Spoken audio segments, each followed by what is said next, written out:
ನಮಸ್ಕಾರ. ಮೊದಲನೇ ಬಾರಿಗೆ ಯೂಟ್ಯೂಬ್ ಚಾನಲ್ ಸ್ಟಾರ್ಟ್ ಮಾಡ್ತಾ ಇದ್ದೀವಿ. ನನ್ನ ಕಿರು ಪರಿಚಯ, ನನ್ನ ಹೆಸರು ಮೀನಾ.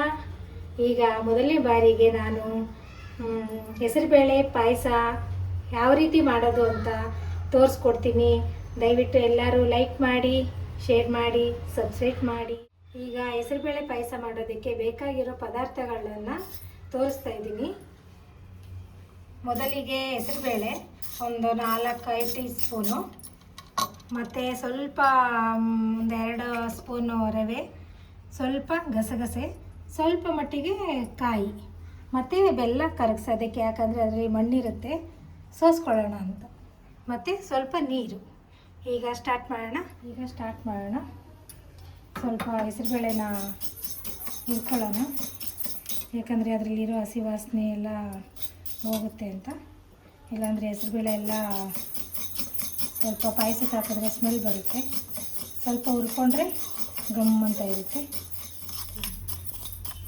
ಈಗ ಇದು ಕೆಂಪು ಬಣ್ಣ ಬಂದಿದೆ, ಸ್ವಲ್ಪ ಕಂದು ಬಣ್ಣ ಬಂದರೆ ಸಾಕು. ಇದನ್ನೀಗ ಪ್ಲೇಟಲ್ಲಿ ತಗೊಳ್ಳೋಣ. ಈಗ ನೆಕ್ಸ್ಟು ಸ್ವಲ್ಪ ಗಸಗಸೆ ಹುರ್ಕೊತಾ ಇದ್ದೀನಿ, ಕಾಯಿ ಜೊತೆಗೆ ರುಬ್ಕೊಳ್ಳೋದಕ್ಕೆ ಅಂತ. ಸ್ವಲ್ಪ ಬಿಸಿ ಆದರೆ ಸಾಕು, ಸೀದಿದ್ರೆ ಚೆನ್ನಾಗಿರಲ್ಲ. ಗಸಗಸೆ ಆಯಿತು. ಇದನ್ನೊಂದು ಬೋಲ್ ತಗೊಂಡಿರೋಣ. ಸ್ವಲ್ಪ ರವೆ ಹಾಕೋತಾ ಇದ್ದೀನಿ. ರವೆ ಎಂತಕ್ಕೆ ಅಂದರೆ ಸ್ವಲ್ಪ ಹಂಗೆ ಗಟ್ಟಿ ಬರೋದಕ್ಕೆ ಪಾಯಸ, ಯಾಕಂದರೆ ನಾನು ಶಾವಿಗೆ ಎಲ್ಲ ಏನೂ ಹಾಕಲ್ಲ. ಶಾವಿಗೆ ಹಾಕಿದ್ರೆ ಅದು ಶಾವಿಗೆ ಪಾಯಸ ಆಗಿಬಿಡುತ್ತೆ, ಹೆಸರುಬೇಳೆ ಪಾಯಸ ಆಗಲ್ಲ. ಅದರಿಂದ ಸ್ವಲ್ಪ ರವೆ ಹಾಕೋತಾ ಇದ್ದೀನಿ. ರವೆ ಸ್ವಲ್ಪ ರೋಸ್ಟ್ ಮಾಡ್ಕೊಳ್ಳೋಣ. ಬೇಕಾದ್ರೆ ತುಪ್ಪನೂ ಹಾಕ್ಕೊಂಡು ರೋಸ್ಟ್ ಮಾಡ್ಕೊಬೋದು. ನಾನು ತುಪ್ಪ ಲಾಸ್ಟಿಗೆ ಹಾಕ್ತೀನಿ. ಈಗ ನಾನು ಬೆಲ್ಲ ಕರಗ್ಸೋಕ್ಕೆ ಪುಡಿ ಮಾಡ್ಕೊಂಡಿದ್ದೆ, ಅದೆಲ್ಲ ಕರಗ್ಸೋಕ್ಕೆ ಇಟ್ಟಿದ್ದೀನಿ. ಯಾಕಂದರೆ ಮಣ್ಣಿರುತ್ತೆ ಬೆಲ್ಲದಲ್ಲಿ, ಕೈಯಲ್ಲಿ ಸೋಸ್ಕೊಳ್ಳೋಣ ಅಂತ ಕರಗ್ಸೋಕ್ಕೆ ಇಟ್ಟಿದ್ದೀನಿ. ಕರಗಲಿ ಅದು. ಈಗ ನಾವು ಮಿಕ್ಸಿಗೆ ರೆಡಿ ಮಾಡ್ಕೊಳ್ಳೋಣ. ಮಧ್ಯೆ ಒಂದೆರಡು ಸಲ ಮಿಕ್ಸ್ ಮಾಡಿ ಚೆನ್ನಾಗಿ ಕರಗ್ಕೊಳ್ಳುತ್ತೆ ಬೆಲ್ಲ ಕರಗಿದೆ. ಇಷ್ಟ ಆದರೆ ಸಾಕು. ಈಗ ನೀರು ಇಟ್ಕೊಳ್ಳೋಣ. ನಾನು ಸ್ವಲ್ಪ ಇಟ್ಕೊಂಡಿದ್ದೀನಿ ನೀರು, ಯಾಕಂದರೆ ಕೊಬ್ಬರಿ ಗಸಗಸೆ ಎಲ್ಲ ಬೆಲ್ಲದ ನೀರೆಲ್ಲ ಇರುತ್ತಲ್ಲ, ಸ್ವಲ್ಪ ಹೆಸರುಬೇಳೆ ಬೇಯೋಕ್ಕೆ ಅಂತ ನೀರು ಇಟ್ಕೊಂಡಿದ್ದೀನಿ. ಹೆಸರುಬೇಳೆ ಸ್ವಲ್ಪ ತೊಳ್ಕೊಳ್ಳೋಣ.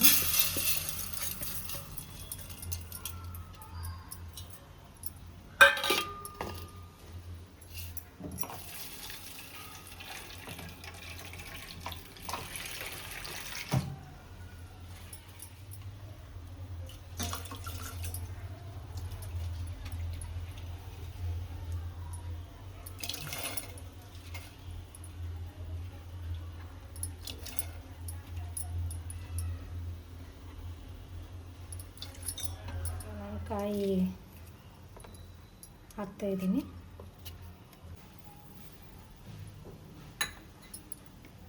ಏಲಕ್ಕಿ ಹಾಕೋತಾ ಇದ್ದೀನಿ. ಒಂದು 3 ಏಲಕ್ಕಿ ಆದರೆ ಸಾಕಾಗುತ್ತೆ.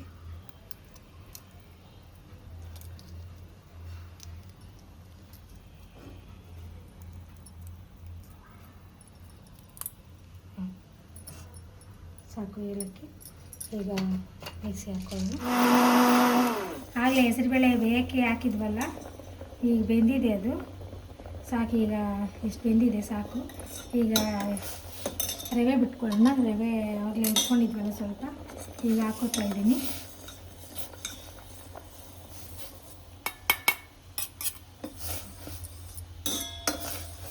ರವೆ ಸ್ವಲ್ಪ ಬೆಂದರೆ ಸಾಕು.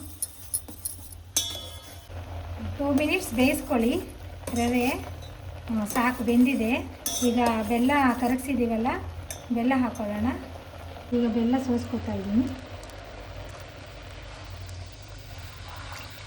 ನೋಡ್ಕೊಂಡು ಹಾಕ್ಕೊಳ್ಳಿ, ನಿಮ್ಗೆ ಎಷ್ಟು ಬೇಕೋ ಅಷ್ಟು ಸಿಹಿಗೆ. ಬೇಕಾದರೆ ಆಮೇಲೆ ಹಾಕ್ಕೋಬೋದು.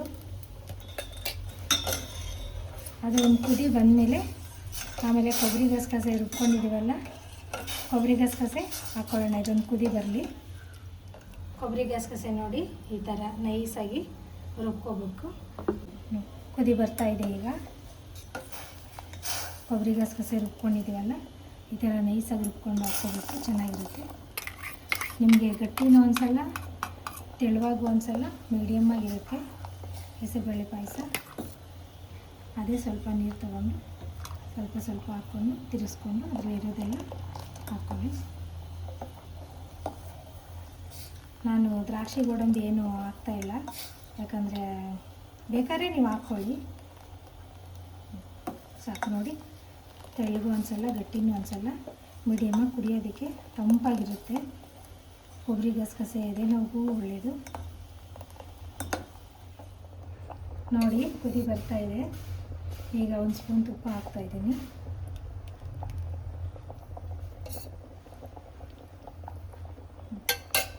ಆಯಿತು,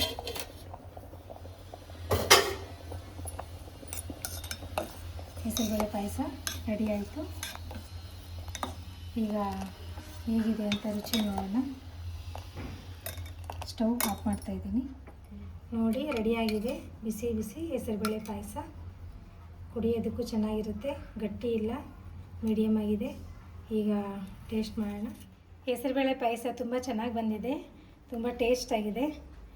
ಮಾಡ್ಕೊಳ್ಳಿ ಎಲ್ಲರೂ ಮನೆಯಲ್ಲಿ. ಎದೆನೋವಿಗೆ, ಬಿಸಿಲುಗಾಲಕ್ಕೆ ತಂಪು ಚೆನ್ನಾಗಿದೆ ನೋಡಿ. ಮಾಡ್ಕೊಳ್ಳಿ, ಟ್ರೈ ಮಾಡಿ.